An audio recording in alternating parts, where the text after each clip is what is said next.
que Jesus Cristo ama você. Eu peço a Deus em oração, para que Ele estenda a sua mão, para libertar você dessa escravidão.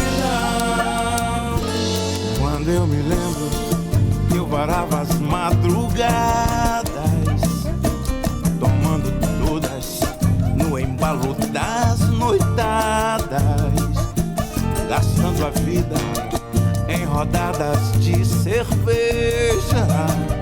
Eu viajava sem sequer sair da mesa, nestas boates de mulheres tão formosas. Eu conheci pessoas tão maravilhosas que, como eu, estavam desgraçando a vida entre as drogas e a bebida, por não conhecer Jesus. E hoje eu passo as madrugadas nas vigílias, oro por suas famílias, peço a Deus pra lhes guardar. Aos meus amigos das noitadas, daquelas loucas madrugadas, venho dizer que Jesus Cristo ama você. Eu peço a Deus em oração, pra que Ele estenda a sua mão, pra libertar você dessa escravidão. Quando eu bebia pra afogar as minhas mágoas, elas nadavam nos meus olhos rasos d'água. Nestas prisões sem grade vi coisas incríveis, vi prisioneiros com algemas invisíveis, que como eu tentavam buscar alegrias nas loucuras, nas orgias, por não conhecer Jesus. E lá no fundo daquele poço de lama, Jesus provou que me ama, pois foi lá pra me salvar. Aos meus amigos das noitadas, daquelas loucas madrugadas, venho dizer que Jesus Cristo ama você. Pode crer, nem tudo está perdido. Jesus ama vocês. Mais uma vez eu entro na sua casa, agradeço. A gente está junto todo sábado para a gente poder dividir coisas importantes do coração da gente, né? E realmente é assim, sabe? O grande drama do Brasil não é nem cocaína, nem crack. O drama do Brasil é bebida alcoólica. O Brasil é um país de bêbados, o Brasil é um país de pessoas, sabe? Que por tudo tem bebida alcoólica. Nasceu criança, tem bebida alcoólica, 15 anos tem, aniversário da cidade tem, Feliz Natal tem bebida alcoólica, é dia da criança tem bebida alcoólica, é um negócio de maluco.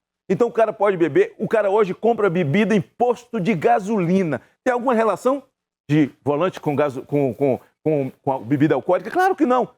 Porque uma latinha de bebida, uma latinha de cerveja, 3 latinhas de cerveja, tem o teor alcoólico de meio copo de cachaça. E aí eu te pergunto, todo caminho não dá na venda? E a minha experiência de recuperar drogados, de tratar de pessoas, assim, a minha experiência pessoal é assim, de cada 50 viciados em cocaína que nós recuperamos, eu só consigo recuperar um bêbado. O que o teor alcoólico faz no sistema nervoso central de alguém é a coisa absolutamente maior. O tempo é mais rápido do que cocaína faz. Então, essa luta é de todos nós. E ninguém começa bebendo 3 litros de cachaça, todo mundo começa bebendo socialmente, né, conversa fiada, e começa bebendo dentro de casa. Você chega no entorno das faculdades hoje, ninguém está na sala de aula, é por isso que nós temos tantos profissionais problemáticos para a sociedade, porque eles estão bebendo na sala de aula, ninguém aparece, e no dia de fazer provas, e aí é esse problema grande. Até os últimos 5 anos também, esse monte de faculdade que fizeram aí, era só verdadeiros quartéis para treinamento de esquerda, porque era camisa vermelha, foto de Che Guevara e maconha, ponto. Era isso nessas faculdades. Então a nossa luta de combate, de enfrentamento às drogas tem que ser constante. As drogas continuam matando muito no Brasil. Nas bocas de fumo se morre todos os dias. Assassinatos, assaltos, famílias inocentes são assaltadas e assassinadas por pessoas drogadas, que compram as suas armas exatamente porque os bacanas vão na boca de fumo, compra o fumo, vai lá, compra cocaína, cheira, deixa o dinheiro, é o dinheiro do usuário que o traficante compra as armas pesadas, arma de fogo, e aí assalta, mata, assalta carro, assalta empresa, e depois essa mesma elite vai para a rua, tudo vestido de paz, em Ipanema, na beira das praias, pedindo paz, vestido de branco. Que paz vocês estão querendo se são vocês que sustentam a violência no Brasil? Então, morre esse jeito por tráfico de droga todos os dias, pessoas assassinadas todos os dias, elas morrem no Brasil, continuam morrendo e muito, mas agora a onda, só quem mata é corona. Todo mundo esqueceu o efeito estufa. Lembra do efeito estufa? Nossa, que a terra vai secar tudo, vai secar todo o rio, vai virar um deserto e tal. Eu nem entendia as coisas de Deus assim, porque eu acho que o efeito estufa já aconteceu uma vez. Por isso que deixou Israel seco daquele jeito. E Deus botou o povo dele exatamente no lugar onde aconteceu o efeito estufa. O povo dele aprender a plantar no seco, onde não tem água, aprender a ser o que eles são, né? Quem dera o Brasil já estivesse no status de Israel, que passou então por um tufão desse. Mas hoje ninguém fala mais, ninguém está preocupado com o meio ambiente mais, ninguém está mais preocupado com o óleo das praias, ninguém está preocupado mais com o índio, ninguém está preocupado mais com o negro, né? Cambada de hipócritas. Agora é só o corona. Pois é. Então vamos falar sobre o corona. Eu trouxe aqui o doutor Mandetta, pegou na mão, abraçou, fez a graça dele lá, e não podemos pegar também, né? Sambou também. Né, doutora? Hein? Sambou também. Sambou também, né? Sambou. Cantou, né? Vamos lá para os nossos convidados. Doutor, estou com você e a doutora aqui. Hoje o programa é diferente, viu, gente? Hoje eu prometo que eu falarei o mínimo.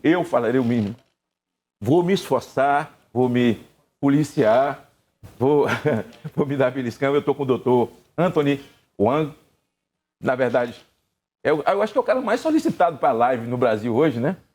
Exatamente por ser um estudioso, profundo, conhecedor. Interessante, esse vírus veio de lá, da terra onde a mãe dele nasceu, da cidade onde a mãe dele nasceu. Ele veio de lá, criança, e estou com a doutora, que também traz números importantes para nós aqui. Mas eu quero, como bom aluno, e você também em casa, eu sei que muita gente reposta coisa do Dr. Wang, as pessoas, os nossos telespectadores que amam esse programa, Visão da Vida, que você está comigo aqui, né, no oferecimento de Maratá G2K Jeans. Doutor, muito prazer tê-lo de volta aqui esse programa.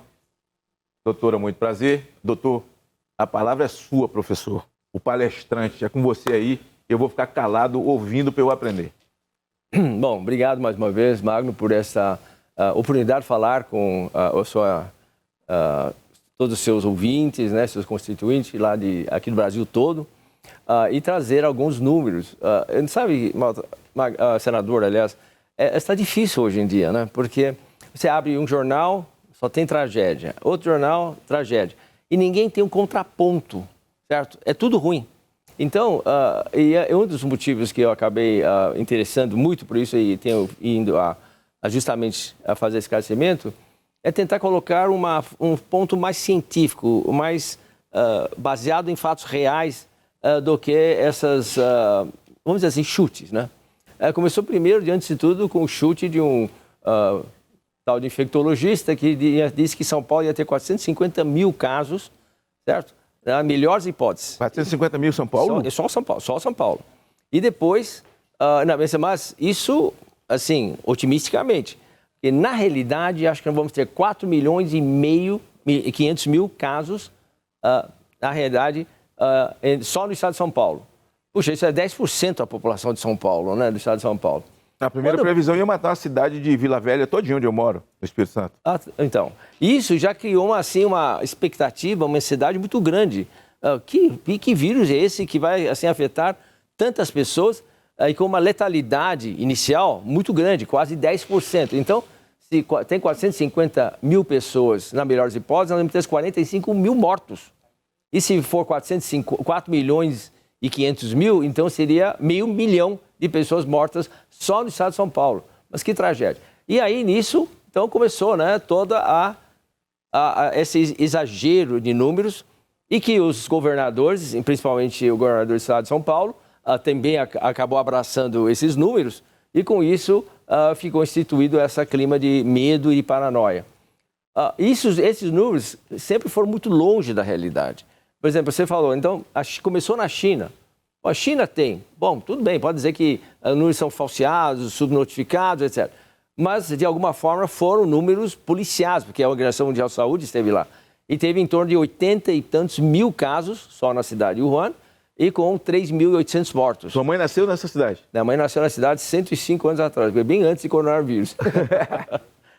Mas então era realmente uma situação totalmente diferente de onde começou. Aí nós vamos pegar os números da Coreia, do Japão, também eram números assim bem mais reduzidos. Obviamente, então, nós começamos a apresentar o contraponto. Bom, de qualquer forma, todo mundo já sabe, nós estamos assim nessa quarentena desde março, praticamente 6 semanas, ninguém aguenta mais, porque lembra de uma coisa, o homem é um animal social. Ele aguenta até um certo ponto quarentena, mas depois ele começa a rebelar, principalmente quem não tem disciplina. E aí, quando ele passa mais tempo, a situação fica muito mais grave. Lembrar para vocês que, como qualquer animal que se fica preso, ele fica extremamente irascível, difícil de controlar. Enjaulado, né? Enjaulado. É o que nós estamos acontecendo, né? Então, essa quarentena fez com que nós ficamos enjaulados. Aliás, já era um contrassenso, porque lembra que quarentena era justamente deve ser usado para quem está doente e não para quem está sadio. Aqui nós tivemos inversão de papéis. Repete aí, Zô. São inversões, porque... Quarentena é para quem está doente, Exatamente. Não para quem está são. Exatamente. E aqui não, ele fez o contrário, ele fez justamente quarentena para quem está sadio, fica dentro de um lugar fechado, e aí ele liberou os presos também, né? Acaba liberando os presos por aí. Isso aí eu falei que não ia falar, só me permite, o ministro Toffoli, como presidente do STJ, como presidente do Supremo, é presidente também do STJ. É uma praxe. O STJ foi criado, eu era senador da República, para poder investigar atos éticos, morais ou imorais de magistrados, não para dar ordem. O senhor ordenou relaxamento da prisão de presos. E a orientação de Moro foi outra, que se tomasse cuidado com preso de alta periculosidade que cometeu crime hediondo. O senhor relaxou e o doutor Diego Júnior, do Paraná, soltou o líder do PCC. Ao ser solto, colocaram a tornozeleira eletrônica nele. Aliás, eu sou o autor da lei da tornozeleira eletrônica. Com menos de 10 horas, ele cortou a tornozeleira e desapareceu. Então, as pessoas estão presas em casa e o bandido está solto na rua, matando, assaltando, cometendo crime e programando grandes crimes porque é o líder do PCC no Paraná. É esse benefício que vocês fizeram. Pois é, exatamente isso, né? Então, acho que tivemos aqui no Brasil uma inversão de valores que não aconteceu em outro lugar do mundo. É bom lembrar novamente que a Organização Mundial de Saúde recomendou um tipo de isolamento, mas não especificou que tinha que ser um isolamento radical, como está praticado no Brasil. Bom, o que aconteceu? O Brasil, então, adotou o tipo de isolamento do hemisfério norte, porque da Alemanha, Itália, Espanha, etc., porque era o único tipo de isolamento que eles conheciam. É uma situação completamente diferente, porque no hemisfério norte, por estar frio e ter uma densidade populacional grande, e principalmente ter uma faixa de pessoas mais idosas, lembrar que a Itália é o país com a segunda mais velha população do mundo. A primeira é o Japão, o segundo é a Itália. Então eram pessoas que estavam no meio do inverno, idosos, com um monte de problemas sérios de saúde, etc. Então, obviamente, teve aquele número muito elevado. Doutor, não é mística também que todo idoso é de risco? O cara pode estar na terceira idade e não ser de risco. Absolutamente, é verdade. Ser sadio, né? Eu acho que o idoso ele passa a ser de risco quando ele já tem uma anomalia aliada à sua terceira idade.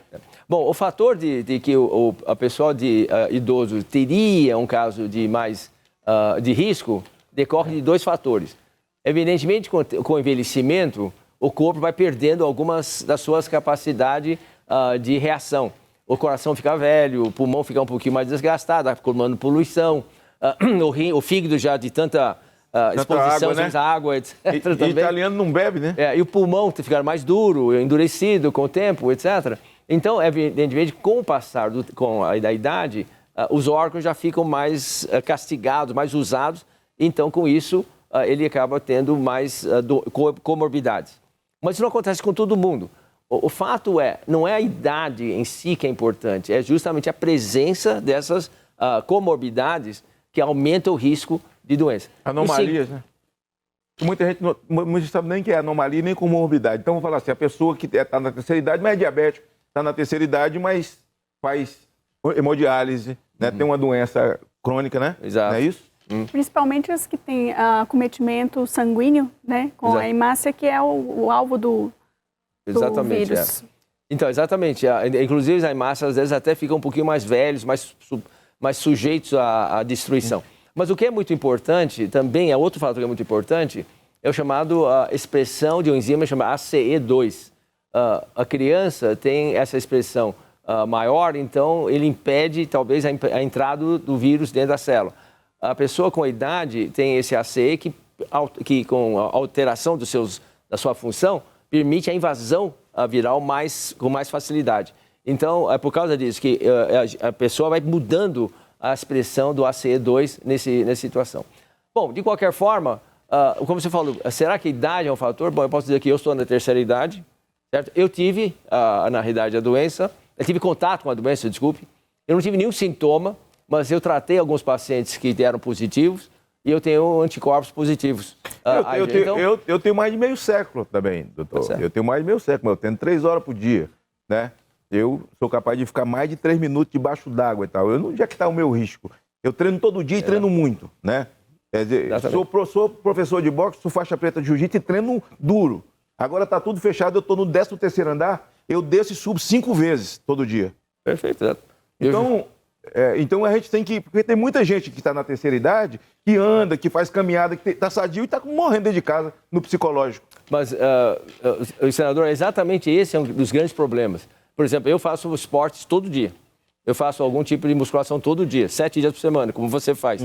E isso faz manter o corpo sadio e a mente sadia, né? Lembra aquele ditado romano, né? Mente sana e corpo sano. E esse quarentena dura é justamente muito contrário, por quê? O principal fator de gravidade é obesidade. Não é coração, não é obesidade. E obesidade é o fator em todas as idades. Entende? Então, pessoa abaixo de 40 anos, o principal fator de gravidade é a obesidade. Detalhe, doutor, a glicação das hemácias por conta do consumo exagerado de carboidrato e de doce. Sem dúvida. Todos esses fatores. A glicação piora ainda mais, que é o foco da doença que a gente... Exatamente. E maior propensão à síndrome metabólica, que é justamente outro fator que propicia a diminuição da imunidade e doenças metabólicas que desequilibram o corpo. De qualquer forma, então esse falta de exercício. Então, as pessoas ficam dentro de casa, não exercitam, o pulmão vai ficando duro, certo? As pessoas, então, sem exercitar, não pegam vitamina D do sol. Isso, toda essa situação, é o que aconteceu na Itália. Os velhos, sem sol, frio, dentro de casa, aquelas casas típicas do norte da Lombardia, e com a idade, com uma população mais idosa, acabou levando à tragédia da Espanha, e da Itália e da Espanha, que tem os maiores números antes dos Estados Unidos. Vamos falar dos Estados Unidos depois. Bom, então nós estamos aí. Então é uma quarentena burra, que nós já falamos muitas vezes. Quarentena burra? Porque esse não é a quarentena que é adaptado, nem não pode ser usado no hemisfério sul. Nós temos que usar uma quarentena inteligente, como foi feito na Austrália, na Indonésia, Japão, no hemisfério norte, Taiwan, Singapura. Aliás, outros países do hemisfério norte que não fizeram a quarentena burra era Alemanha, Holanda e Suécia. Só para ter uma ideia, depois eu vou mostrar essas figuras para vocês, a Alemanha, apesar de ter um número muito grande de doentes, o número de mortes é o menor por milhão de habitantes de toda a Europa. Por quê? Porque ela não adotou a quarentena dura. Ela realmente exigiu um distanciamento social, várias unidades continuaram trabalhando, várias indústrias estavam funcionando, e com isso ela conseguiu controlar. Evidentemente também tem um sistema de saúde extremamente bem estruturada. Mas não pense que o Brasil está muito longe, não. O Brasil é o 4º país em maior número de UTI do mundo, certo? E a Alemanha é número 2, os Estados Unidos é número 1. Entende? Então, nós não estamos tão longe assim. Então, a estrutura é nossa. Só que alguns dos nossos governantes resolveram fazer a quarentena lá, hemisfério norte, que não é o certo, e em vez de usar o que nós tínhamos de melhor, o verão, temperatura alta, e deixar a doença cursar o seu ciclo normal, que certamente, se tivesse sido acontecido, nós já estávamos com o pico já passado há 2 semanas atrás. Eu acho que a pergunta hoje é quanto tempo vai durar mais esse sofrimento nosso, né? E explicar, Tá. o pico vem ou ele já foi? Então vamos ver nesse primeiro slide aqui que eu mostrei para vocês. Aqui houve uma pequena mudança, mas vamos ver aqui no dia 8 e 9 de abril, teve número de casos novos, certo? 2.154. Depois, e aí esse era o primeiro pico. E já era justamente o início do fim. Aí, logo em seguida, uma semana depois, nós tivemos um aumento para 33,48, 30,40 e depois, aí caiu. Então, de tal maneira que há 4 dias atrás, no dia 21 de abril, caiu para 2.089 de casos novos diários. Então, vocês veem por essa curva que é uma subida e uma subida e a tendência é de cair para frente. A menos que façam alguma mudança. Bom, outro fator muito importante... Acho que não tem mudança. O que vier fora disso é fake news. É montagem desse grupo de governadores que querem ser o presidente da República. Bom, então aí outro dado, o próximo slide mostra exatamente o número de óbitos. Que, aliás, vocês vão ver que copia praticamente da mesma maneira os mesmos subidas e descidas, né? Certo? Da primeira. Então, nós tivemos um dos maiores picos no dia 8 e 9 de abril, que era 134 mortos, óbitos, e depois houve uma subida, um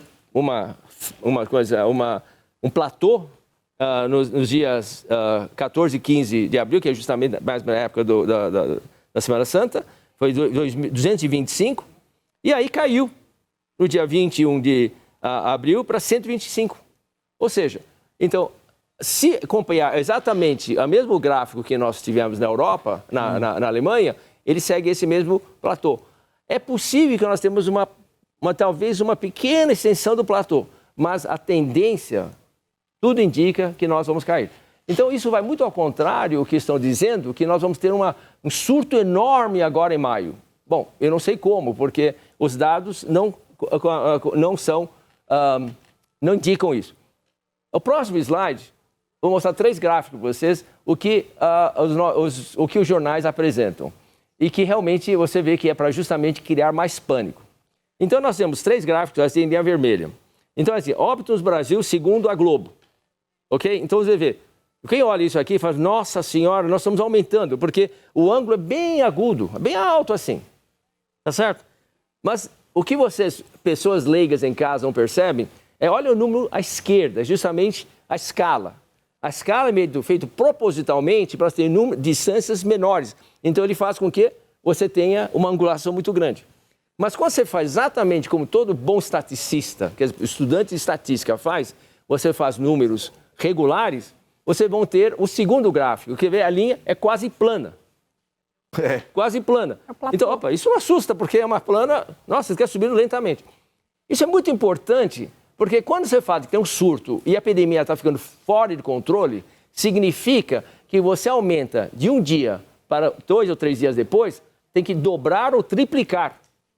Gente, se vocês verem esses gráficos desde o começo, vocês veem que é impossível, não há triplicação de dados no segundo e terceiro dia. Aliás, hoje eu vi no jornal de São Paulo dizendo que as estatísticas no Brasil eram piores do que da Itália e Espanha, porque nós estávamos duplicando os casos cada 4 dias, enquanto que a Itália a cada 5 dias. Aí eu falei, puxa, cocei a cabeça, eu falei, mas deixa eu ver os gráficos de novo. Eu não consegui achar. Eu não sei onde esse estudioso da Fiocruz tirou isso aqui. Ele deve ser um mágico ter tirado o chapéu para fazer uma coisa desse, porque vocês veem pelos gráficos anteriores. Aí você tem que olhar onde está a filiação partidária dele. Bom. É a filiação partidária dele, onde é que está. Para você ter uma subida de 2 vezes cada 3 dias, o ângulo tem que ser quase assim, levantado, quase reto. Doutor, e tem outra coisa, né? Volta do Brasil agora, né? Recentemente, o número de mortes por volta de 200 pessoas num dia, não é? Exato. E eles estavam comparando, não, que é um número de mortes absurdo. O que a gente estava vendo que na Espanha chegou a dar praticamente 1.000 num dia. E olha o tamanho da Espanha, olha o tamanho do Brasil. E toda essa correlação que a gente está fazendo do tamanho da população, que o doutor sempre fala por milhão, né? Então, acho que as pessoas realmente precisam desses dados. E o Datena, quando entrevistou o Mandetta pela última vez, Mandetta, ele falou assim, quantos já se curaram? Não, ele não falava. Eu quero saber, então, tudo bem, já morreram quantos? E quantos se curaram? Já morreram por volta de 2.500 pessoas, agora está por volta de 2.800 pessoas. Mas o novo ministro agora dá a entrevista e aí o Datena pergunta, ministro, quer saber quantos se curaram? 25 mil pessoas. E morreram quantas? 2.800. É 57% de recuperação, onde no resto do Itália, por exemplo, em torno de 25%, não é? Então, aliás, Luciane, o que você falou é tão mais gritante. Se você falar que nós, em 6 semanas, quer dizer, desde o dia 7 de março até agora, até dia 17, hoje é 23 de abril, em 6 semanas, nós tivemos um total de 2.800 casos, mortes, óbitos. Só um único dia em Nova York faleceram 2.800 casos. Em um único dia na Itália faleceram 1.900 pessoas. Muito importante. Rapaz, Então, você sabe que eu podia estar fazendo gente, uma live aqui, moço? Dentro do programa? Puxa Eu vida. falei esse negócio aqui, rapaz. Isso aqui é uma loucura, meu irmão. Quer dizer, O que ele está falando? Repete isso aí, doutor. O que nós estamos falando? Olha, o Brasil Dá meu nós telefone tivemos aí, em produção. 6 semanas 2.800 e poucos casos em 6 semanas de óbitos. Num único dia em Nova York, faleceram 2.900 pessoas, certo? E na Espanha e na Itália, principalmente na Itália, um único dia faleceram 1.800, 1.900 pessoas. Gente, o que nós estamos falando? Que nós estamos dentro de uma pandemia e que daqui para frente nós estamos vai piorar. Gente, a curva não bate. A curva não bate, gente. Então, e tem esse cientista Fiocruz, que doutorado, etc. Parece aquele... Meu carregador. Parece aquele inglês, né, que falou que ia morrer 555 mil idosos brasileiros se nós não fizermos algum tipo de quarentena. Bom, ele foi totalmente... O cara foi totalmente Neil Ferguson. É um boçal, aliás, um chutador muito péssimo de números, que, aliás, inclusive na própria Inglaterra, ele falou que ia morrer 400 mil pessoas. Aí depois falou, opa, como assim 400 mil pessoas? Não, espera um pouquinho, deixa eu fazer o escola. Não, desculpa, vai morrer 60 mil pessoas. Aí você, mesmo 60 mil pessoas? Calma, deixa eu fazer mais um cálculo. Não, vão morrer 40 mil pessoas idosas, mas 2/3 deles vão morrer mesmo até o fim do ano de outras doenças. Quer dizer, qual a credibilidade dessas pessoas que estão chutando esses números? O tal Neil Ferguson, do Imperial College, não fala, olha, ele é um mago. É um mago de quê? Um mago, ele deve ser só doido, né? Ou mágico, talvez, certo? O mandrake das avessas, só pode ser assim porque chuta números completamente diferentes. Imagine, o Brasil ter 555 mil idosos mortos até o fim da pandemia. Isso é mais ou menos uns 250 Boeing caindo ao mesmo tempo, ok? Então, nós vemos aqui, então, a desconstrução disso aqui. Então, nós vemos... Agora, o mais importante é o próximo gráfico, nesse mesmo gráfico de 3, quando nós vemos a curva de óbitos diários. Você viu o que acontece? Está realmente descendo. Está realmente descendo. Olha aqui, Marco. Olha aqui, está caindo. Então, os óbitos estão caindo. Isso até o dia 20 de abril, ou seja, 3 dias atrás. Gente, quer dizer, vai subir. Agora, Doutor, nós vamos no break agora aqui e, em nome de Maratá G2K Jeans, você está ligado ao programa Visão da Vida, nós estamos aqui do Dr. Wong, da doutora Luciane, e é nossa gerente aqui, tratando desse assunto, e eu vou fazer um negócio aqui que eu preciso fazer. Na volta, você vai ver esse clipe aí, quem confia em Deus, Corona vai voltar a ser marca de chuveiro, e a gente, então, volta o papo aqui, aí eu vou fazer uma live aqui de dentro. Então, o meu programa passa a ser um programa ao vivo aí para quem vai voltar a live, porque o que ele está fazendo aqui, nós não podemos perder tempo, tá certo? Nós não podemos perder tempo. Vamos pro break e a gente já volta. Eu estou aqui para apresentar a você os produtos Maratá. O café Maratá. Maratá tem de tudo, né? Molho shoyu, isso aqui, todo sabor de chá Maratá também tem. Isso é suco Maratá, mas Maratá tem de ketchup a adoçante. Então, produtos Maratá para o Brasil é o melhor que há.